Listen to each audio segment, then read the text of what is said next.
I know it sucks to make it this far into the fantasy season. You're a week away from the fantasy playoffs, and now you don't have Nico Collins, Terry McLaurin, Cortland Sutton. I get it. It absolutely sucks. But this is where we need to be thankful for a very deep wide receiver position. Because today we're going through our Week 14 wide receiver rankings, and there are still plenty of great options for your fantasy team.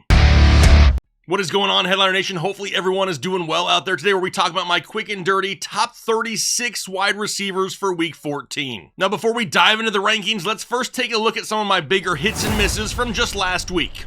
And let's go ahead and start off with our hits first. Guys like Terry McLaurin, Tyreek Hill, and Ladd McConkey. For Terry McLaurin, despite some inefficiencies here as of late, I kept him up inside the top 12. He finished as the wide receiver 2. Crazy week for Terry McLaurin. How about Tyreek Hill, though? Hard to really keep Tyreek lower than we really want him to be, but I kept him down at wide receiver 14. He finished as the wide receiver 12. And then Ladd McConkey maybe could have had an even bigger day had he stayed healthy the entire game, but still played over 60% of the snaps. I had him as the wide receiver 15. He finished as the wide receiver 14, but I had some big time misses. Guys like Keenan Allen, Jaden Reed, and DJ Moore. Was not a great week for me and the Chicago Bears, let's just say that. It's really hard to know when Keenan Allen is actually healthy, though, because he always looks hurt. He had a huge week 13, and my worries about health absolutely screwed me. How about Jaden Reed? Everyone knows I am the OG Jaden Reed truther, but he hasn't been consistent for weeks. I had him all the way down at wide receiver 29 last week. He finished as the wide receiver 10, and then DJ Moore. Really the same thing for DJ Moore. He hasn't been consistent most of the season. He blew up in week 13 and was the wide receiver 7. I had him ranked way too low. But now we turn our attention to week 14. Let's go ahead and bring up tier 1 for the wide receiver position. Now when we do that, we see the likes of Jamar Chase, Justin Jefferson, Amon-Ra St. Brown, Puka Nacua, and A.J. Brown. Now for Jamar Chase, he's going up against Dallas. He's the overall wide receiver 1 on the year and has almost 60 points more than the wide receiver 2. Now he gets to go up against Dallas, whose defense hasn't kept an opponent under 20 points scored since week 5. How about Justin Jefferson going up against Atlanta? He's the wide receiver 4 on the season and doesn't have a touchdown in his last 6 games. What's crazy is he only has 1 game all year with more than 9 targets. Come on, Minnesota, throw him the football. You have to think that he is due for a big game at some point soon. And it could be in a great matchup like this because Atlanta allows the 8th most fantasy points per game to the wide receiver position. How about Amon-Ra St. Brown going up against Green Bay?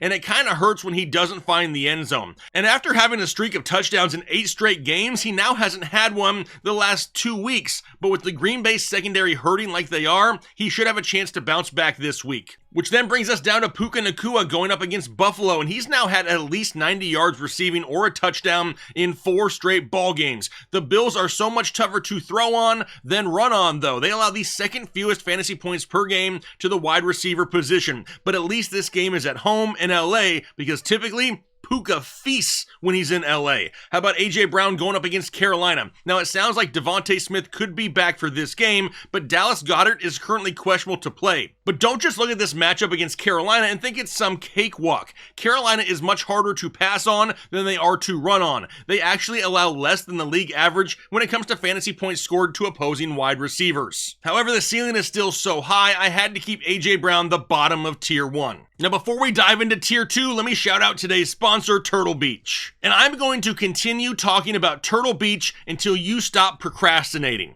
It's never been a better time to do some Christmas shopping. And you don't have to be some hardcore gamer to get something from Turtle Beach. Because it's not just gaming accessories, you can get things like keyboards and mice that will absolutely make your life so much easier. I actually got my son a Turtle Beach Stealth 700 headset and he absolutely loves it. Not only can he use it when he's gaming, but he's listening to music on there half the time. They're great sounding headphones and they're not gonna break the bank. As you're cruising through their site, if you see something that you like, be sure to use promo code HEADLINERS at checkout so we can get you 10% off your entire order. That's right, 10% off your entire order at turtlebeach.com using the promo code HEADLINERS. Links down below in the description. But all right, let's move back into tier 2 wide receivers. And we do that, we see the likes of Mike Evans, Cooper Kupp, T. Higgins, George Pickens, Drake London, and Jackson Smith-Njigba. Now for Mike Evans, he's going up against Las Vegas. He's currently questionable, but it may just be rest, so keep an eye on him just to be safe. Because he has only 5 games left in the season to get 479 receiving yards to keep his 1,000-yard streak alive. You have to think that if he's fully healthy, he's a lock for 10-plus targets in this matchup this week against Las Vegas. Cooper Kupp, he's going up against Buffalo, and he's been super solid since returning up until last week. By far his worst game of the year in week 13. But now Demarcus Robinson is questionable, and the target share for Kupp and maybe even Puka could increase a little bit more. Los Angeles has to keep winning ball games. They don't have a choice at this point. They're fighting for the division. And if they're gonna beat Buffalo, they're gonna have to throw the ball successfully. How about T. Higgins going up against Dallas? He's now found the end zone in both games since returning from injury. He also has 10-plus targets in back-to-back games. Chase Brown is really the key here. He's opening up the passing game because now defenses have to focus on the running game and Chase Brown. That gives T. Higgins another great chance for another touchdown in Dallas this week. How about George Pickens going up against Cleveland? Now his yardage isn't huge, his volume isn't consistent, touchdowns are kind of sporadic, but overall he still finds a way weekly to be a top solid option for your fantasy football team. Now he couldn't do much in the snow against Cleveland 2 weeks ago, but with the way that Pittsburgh is playing on offense, George Pickens remains a fringe wide receiver 1 weekly. How about Drake London going up against Minnesota? And the play of Kirk Cousins here recently has really kind of limited the production of Drake London. 3 of his last 5 games, he hasn't even hit double-digit fantasy points, but this is a great chance to bounce back against Minnesota. No team allows more fantasy points per game to opposing wide receivers than the Minnesota Vikings, and you know that Kirk Cousins wants to stick it to his former team, which then only leaves us Jackson Smith-Njigba to round out tier 2. He's going up against Arizona, and a lot of people may think this is pretty high. But with DK Metcalf racking up injuries, we could be in store for a ton of JSN this week. He now has had 16-plus fantasy points in 3 of his last 4 games played. 3 touchdowns over his last 4 games, including one in the game they just played against Arizona 2 weeks ago. With that added volume, if DK Metcalf misses some time, I got Jackson Smith-Njigba right here, the bottom of tier 2. Which will bring us down to tier 3, where we have Calvin Ridley, Jaden Reed, Tyreek Hill, Malik Neighbors, CeeDee Lamb, DJ Moore, Jacoby Myers, and Devontae Adams. Now Calvin Ridley is going up against Jacksonville. The Ridley revenge game. Can he pull a Jerry Jeudy type revenge game off? That would be epic. It would also be something we're not quite used to, because he only has 2 touchdowns since week 2, and they both came in the same damn game. He doesn't have over 100 yards in a game since Halloween, but this matchup against Jacksonville is great. They allow the 3rd most fantasy points per game to the wide receiver position. How about Jaden Reed going up against Detroit? With Romeo Doubs out, you have to think that this is a Jaden Reed week, right? I mean, he had over 110 yards in their meeting with Detroit just a couple weeks ago. He has 3 touchdowns over his last 3 games, and they're going to need him to beat Detroit. Detroit is way easier to throw on than run on. They allow the 6th most fantasy points per game to the wide receiver position. Then we got Tyreek Hill going up against the Jets, and obviously the yardage is nowhere near where we wanted it to be all year long, but now Tyreek Hill has a touchdown in 3 of his last 4 games and only needs 1,100 more yards in the last 5 games of the season to reach his average receiving yards in Miami for the year. Yeah, that's probably not going to happen, especially in a matchup like this. No team allows less fantasy points to the wide receiver position than the New York Jets. However, the Jets defense is banged up right now, so Tyreek Hill still sitting right here at 14. 15, this is where I have Malik Neighbors going up against New Orleans, and he just saw the most targets in a game that he's seen for a month, but he wasn't able to do much with it. Still doesn't have a touchdown since week 3, has no games over 70 yards receiving in the last month, but now tight end Theo Johnson is on IR, so maybe a red zone look or 2 goes the way of Malik Neighbors this week. Now New Orleans, they allow the 7th most fantasy points per game to the wide receiver position, so Malik Neighbors inside the top 15 at number 15, which will then bring us down to number 16 at CeeDee Lamb going up against Cincinnati, coming off his worst game of the year, and it's obvious by now he is not 100% healthy, but volume is not the issue. For the most part, it's a bunch of short passes, and he doesn't have a touchdown in 5 games now. This matchup doesn't get much better, though, going up against Cincinnati, who has been absolutely shredded through the air over the last month of the season. Then we got DJ Moore going up against San Francisco. currently questionable to play, but so is Keenan Allen, and these guys basically are every single week. DJ Moore has finally strung together, though, 3 straight games with at least 10 fantasy points. Since the change in offensive coordinator, he actually hasn't scored less than 19 fantasy points in a game, and the Bears have been throwing the ball almost 40 times a week. DJ Moore up inside the top 20. Then Jacoby Myers going up against Tampa Bay. Between the volume and the matchup, he had to climb in the rankings this week. He has 11 plus targets in 3 of his last 4, and Tampa Bay allows the 9th most fantasy points per game to the wide receiver position. With the run game questionable, Aiden O'Connell could have to air it out a little bit more here in week 14. Then we round out tier 3 with Davante Adams going up against Miami, and actually, he's become safer than Garrett Wilson here as of late. He's now had 10 plus fantasy points in 3 of his last 4 games, but no real big games from Davante Adams. He does have 11 plus targets in 3 of his last 4, which is great, but this is not an easy matchup going up against Miami because they allow the 3rd fewest fantasy points per game to the wide receiver position. All right, now we move down to tier 4, where we have Ladd McConkey, Jerry Jeudy, Marvin Harrison Jr., Jamison Williams, Brian Thomas Jr., Keenan Allen, Devontae Smith, Garrett Wilson, DK Metcalf, and Khalil Shakir. Now for Ladd McConkey, he's going up against Kansas City, and this dude was just banged up last week. Technically, he is still questionable to play. He is another one of these players we need to keep an eye on. He's had at least 11 fantasy points now in 3 straight ball games, though, and Kansas City is way easier to throw on than run on. Hopefully he can suit up, because if he's 100% healthy heading into this game, he'll move up inside the top 15. Then we have Jerry Jeudy going up against Pittsburgh. And revenge games are one thing, but 9 catches for 235 yards and a touchdown from Jerry Jeudy, damn, it really makes you wonder why this dude hasn't been better in his career. But we know that each and every week, Jameis is going to give him chances. 11 plus targets in 3 of his last 4, even had 85 yards in this game against Pittsburgh a couple weeks ago in the snow.